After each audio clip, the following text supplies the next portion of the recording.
아모스는 아모스 1장과 2절에서 다메섹으로부터 시작하여 이스라엘 주변에 있는 7개국, 그러니까 아람, 블레셋, 두로, 에돔, 암몬, 모압, 유다에 대한 심판을 먼저 선포합니다. 그리고 난 뒤에 마지막으로 이스라엘의 하나님의 심판을 경고하고 있습니다. 그래서 마치 단도직입적으로 이스라엘을 향해서 왜 하나님이 심판할 것이다 라고 선포하지 않았을까? 왜냐하면 이 나라들을 이렇게 보면은 이스라엘 주변에 있는 나라들입니다. 그런데 북쪽, 남쪽에 위치한 나라들인데 점점점 그 심판하는 나라들이 북쪽이건 남쪽이건 점점점 이스라엘 지역이 있으면 지도상으로 북쪽에 남쪽에 점점 이스라엘과 심판하는 거리가 가까워지도록 이렇게 그 심판이 나라들의 이름이 이렇게 등장하고 있는 것을 볼 수 있습니다. 그래서 생각하기에는 잘겠다 그러다가 심판이 점점점 이스라엘과 가까운 나라들을 멀리서 있다가 점점 가까워져 오는 그러한 이 선포가 이루어지고 있습니다. 그러니까 심판이 먼 나라에서 있었는데 가까운 나라로 다가오는 그런 느낌을 가질 수가 있습니다. 결국 무엇입니까? 우리는 괜찮은가? 우리는 하나님 앞에 괜찮은가? 하나님은 이스라엘 백성들로 하여금 그것을 깨닫게 하기 위해서 이렇게 어떻게 보면 이 주변에 있는 나라들을 하나님의 심판이 임했다고 먼저 선포하고 있는 것입니다.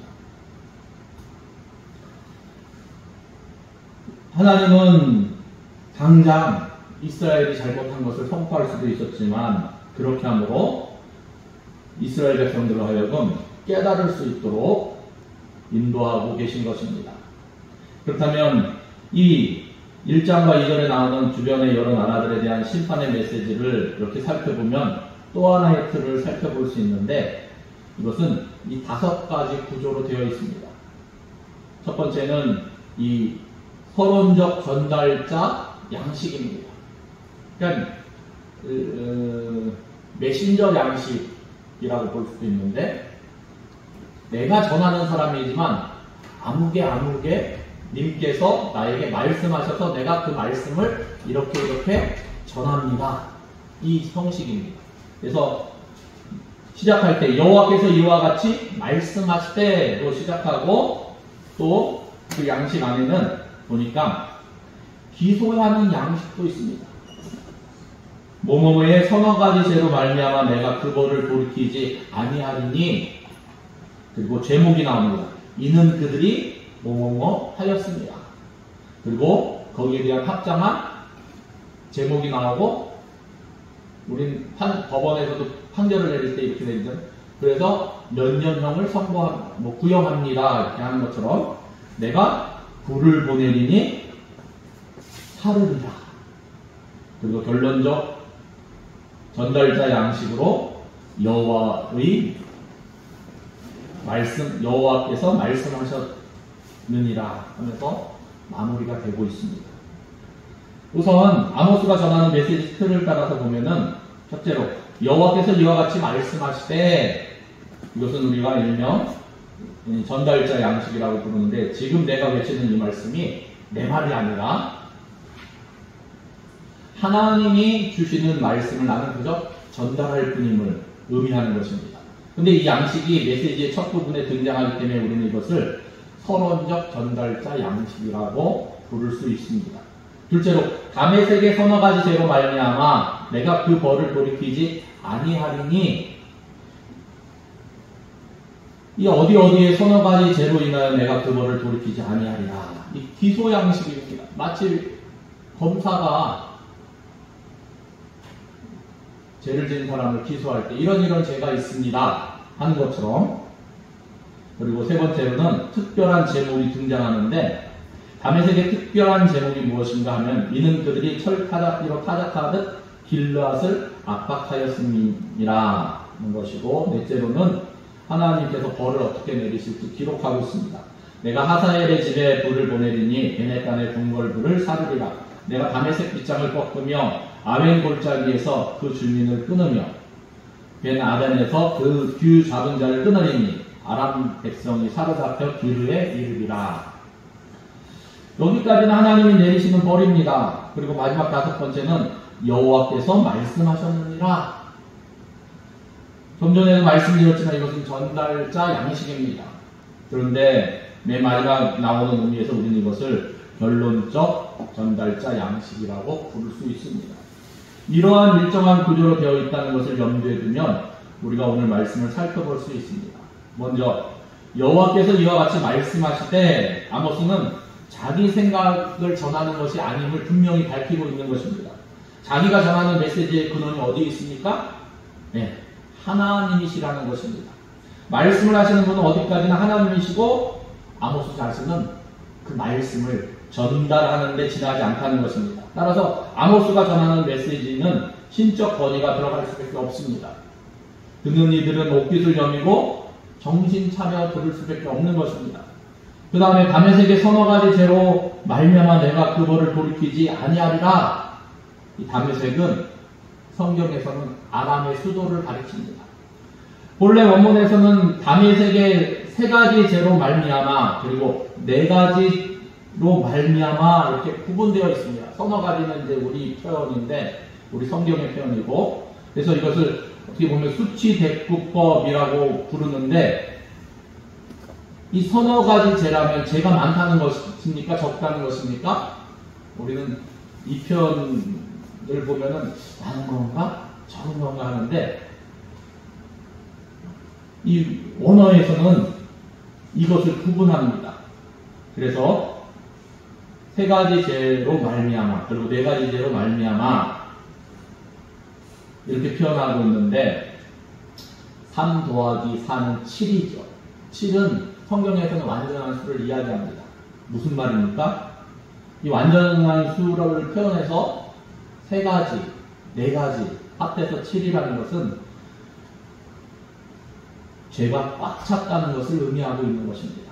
그래서 노아 홍수 때 인간의 죄가 관영함으로 하나님께서 저들을 홍수로 심판하셨던 것과 마찬가지로 이제는 다메섹의 죄가 꽉 차서 하나님의 심판을 받을 수밖에 없는 처지가 되었다는 것을 밝히고 있는 것입니다. 참고로 이 아모스 2장 6절에서 8절 말씀을 한번 읽어보면 여기에는 이스라엘의 죄가 몇 가지 기록되어 있습니다. 제가 읽겠습니다. 손가락으로 한번 보면 여호와께서 이와 같이 말씀하시되 이스라엘의 서너 가지 죄로 말미암아 내가 그 벌을 돌이키지 아니하리니 이는 하면서 첫째가 그들이 은을 받고 의인을 팔며 둘째가 흰 한 커들레를 받고 가난한 자들을 팔며 셋째 힘없는 자의 머리를 티끌 먼지 속에 발로 밟고 넷째 연약한 자의 길을 굽게 하며 다섯째 아버지와 아들이 한 젊은 여인에게 다녀서 내 거룩한 이름을 더럽히며 여섯째 모든 제단 옆에서 저당 잡은 옷 위에 누우며 일곱째 그들의 신전에서 벌금으로 얻은 포도주를 마심이니라. 모두 7가지 죄입니다. 이스라엘의 죄를 나열하고 있는데 그 서너 가지 죄라고 하는 것이 7가지 죄로 완전히 꽉 찬 죄임을 의미하고 있는 것입니다. 다메섹의 서너 가지 죄로 말미암아 라고 했습니다. 여기서 죄라고 쓰인 히브리어는 열왕기하 1장 1절에 보면 이 베반이라고 하는 단어로 번역되기도 합니다. 그러면 이 단어가 주는 의미가 무엇입니까? 한마디로 서로 간에 세워놓은 언약을 지키지 않고 깨뜨렸다는 말입니다. 그러니까 이스라엘과 아람 사이에 맺은 언약을 아람이 깨뜨리고 배반했다는 것입니다. 아무리 사람 사이의 언약을 할지라도 하나님의 언약에 대한 증인의 역할을 하십니다. 그래서 언약을 맺은 당사자가 언약을 일반적으로 어길 경우에 하나님의 벌을 받을 수밖에 없는 것입니다. 그러면 언제 어떻게 다메섹이 이스라엘과 맺은 언약을 깨뜨렸습니까? 이 뒤에 나오는 제목 부분에서 이것을 설명하고 있습니다. 내가 그 벌을 돌이키지 아니하리니 이 말씀 속에는 반드시 벌하겠다는 하나님의 단호한 의지를 알 수 있는데 그 다음에 서너 가지 죄 가운데 특별한 제목 한 가지가 등장하고 있는데 이는 그들이 털 타작기로 타작하듯 길르앗을 압박하였습니다. 이 길르앗이라는 것은 요단강 동편 야르묵강과 약복강 사이에 있습니다. 이 길르앗이라고 하는 것은 창세기 31장에 기록된 대로 아브라함의 조상이었던 야곱이 아람의 조상인 나단과 경계를 정해서 침범하지 않을 것을 서로 언약하고 그 증거로 돌무더기를 쌓은 곳입니다. 그 돌무더기를 나단은 아람어로 여갈사하두다라고 했고 야곱은 갈르엣이라고 했습니다. 이 길르앗과 갈르엣은 같은 말입니다. 히브리 말은 자음이 쓰였고 모음이 없습니다. 원래는. 그렇기 때문에 때로는 사람마다 다르게 읽을 수도 있습니다. 우리나라의 초성을 생각하면 좀 이해가 쉬울 겁니다. 그런데 다메섹이 이 언약을 무시하고 길르앗을 압박했다는 것입니다. 그것도 어떻게 압박했습니까? 철타자기로 타작하듯 길르앗을 압박했습니다. 아주 잔인하게 다뤘다는 말씀입니다. 얼마나 비인간적이고 비인도적인 모습으로 생각이 됩니다. 시골에서 타작을 할 때 긴 나무 막대기에다 가죽끈을 여러 가지 달아놓고 곡식을 내리치는데 오늘 말씀을 보니까 철타작기라고 했습니다. 그러면 그 가죽끈 끝에 철이 달려있는 것입니다. 이 쇳덩어리가 달려있어서 곡식을 내려치듯이 그걸로 내리쳤다. 얼마나 잔인하고 얼마나 압박이 심했는가를 성경은 표현하고 있습니다. 그 4절에 보면 그것으로 인해 하나님의 심판이 나오는데 내가 하사엘의 집에 불을 보내니 베나단의 궁궐들을 사르리리라. 여기서 대꾸되는 모습들이 있습니다. 하사엘과 집과 베네단의 궁궐이 대꾸를 이룹니다. 또 불을 보내리니 또 사르리라라는 말들이 대꾸를 이룹니다. 하사엘이나 베네단 둘 다 아람 나라의 왕입니다. 다. 집, 또 궁궐들 서로 대꾸를 이룹니다. 궁궐이라고 하는 것은 예나 지금이나 가장 안전한 장소가 되어야 되지 않겠습니까? 그런데 가장 안전한 곳으로 여겨지는 궁궐조차도 하나님께서 불을 보내 살라버리신다는 것입니다. 그러니까 다른 곳이야 말할 필요 없이 아람 전체를 하나님께서 심판 아래 놓이게 하시겠다는 말씀입니다. 여기에 사용하는 불을 도구로 사용하신다고 하셨습니다. 불은 전쟁을 상징하는 말입니다. 다시 말해서 전쟁에 의해서 아람이 멸망할 것을 말씀해주고 있습니다.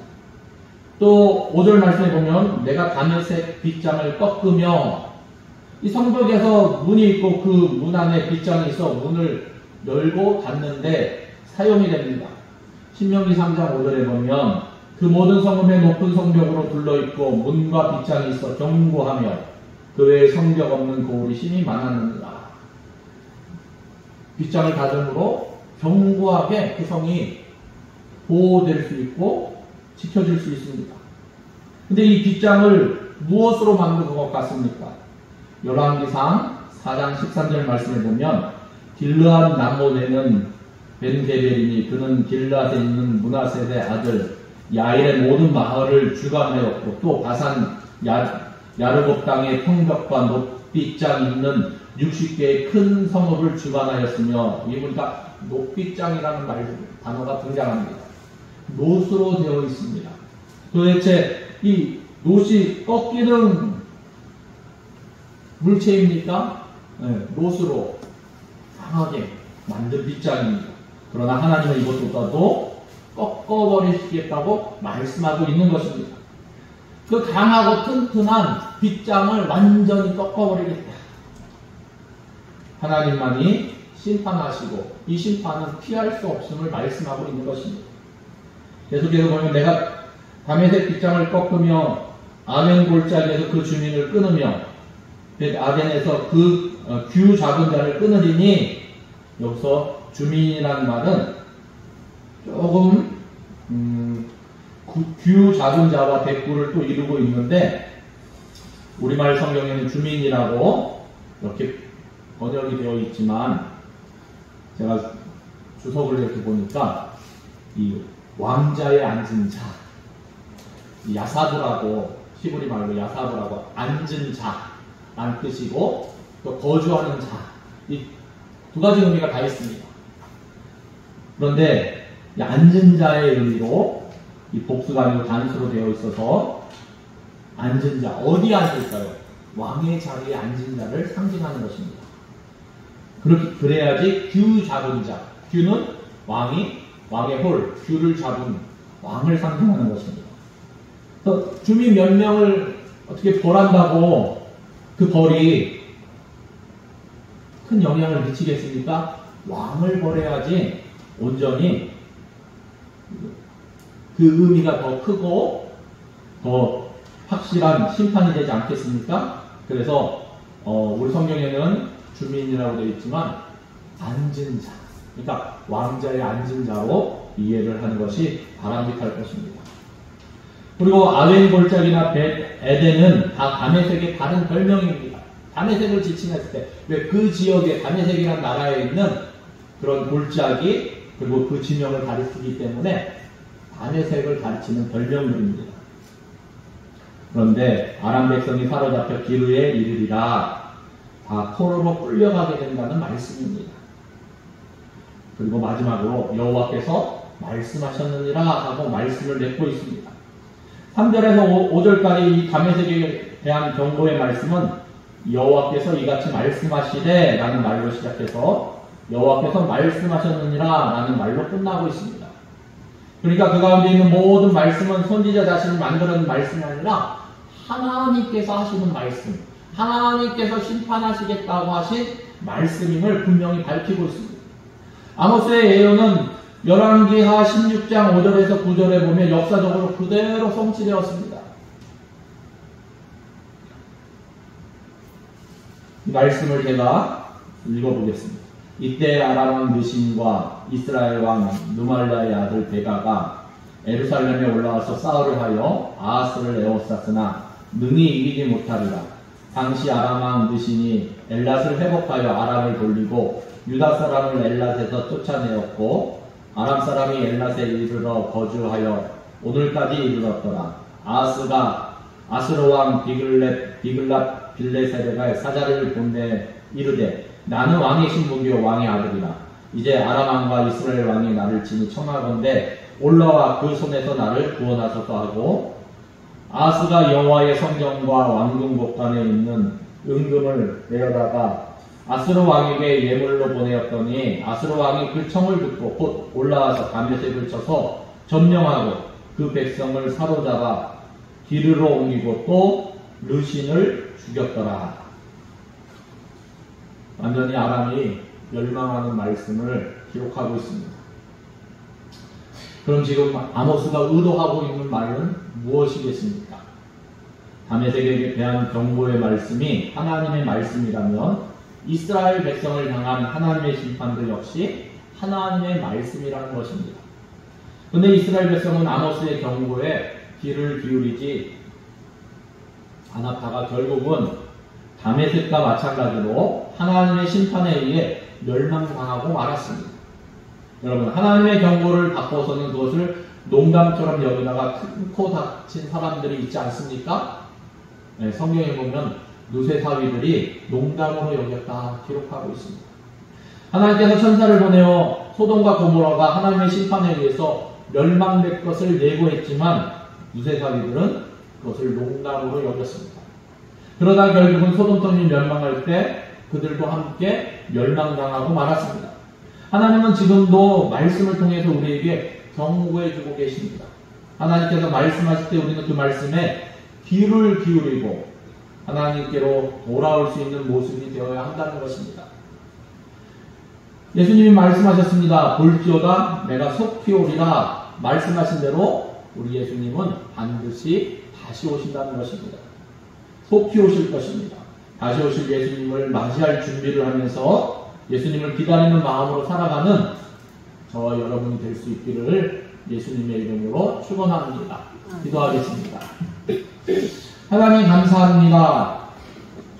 하나님, 하나님의 말씀이 우리에게 말씀하실 때 우리가 그것을 그 말씀이 어떠한가 상고하는 마음을 갖게 하시고 생각하게 하시고 또 묵상하게 하시고 나는 어떤가 점검하게 하시고 하나님 앞에 우리가 겸비하며 바로 설 수 있기를 원합니다. 하나님, 성경은 주님께서 다시 오신다고 말씀하셨고 진실로 다시 오실 때 분명하게 하나님 오른쪽에 설 자와 왼편에 설 자를 나누신다고 말씀하셨는데 진실로 우리가 하나님의 자녀로 심판의 부활에 참여하는 것이 아니라 생명의 부활에 참여함으로 말미암아 하나님의 은혜를 받은 자로서 진실로 하나님 앞에 영광을 나타낼 수 있도록 하나님 함께하여 주시옵소서. 또한 우리를 긍휼히 여기시네 하나님의 은혜가 우리 가운데 넘쳐날 수 있도록 하나님 다스려 주시옵소서. 우리는 연약하고 부족합니다. 또한 때로는 하나님 앞에 간사하고 또 위선적일 수 있습니다. 이 죄의 흔적들을 온전히 이 나쁜 습관들 온전히 제하여 주시었고 성령 하나님께서 우리 가운데 임재하시어서 하나님 성령 충만함으로 이전 것은 지나갔으니 보라 새 것이 되었도다 하시는 말씀과 같이 새로운 하나님의 사람으로 살아갈 수 있도록 하나님 함께하여 주시옵소서.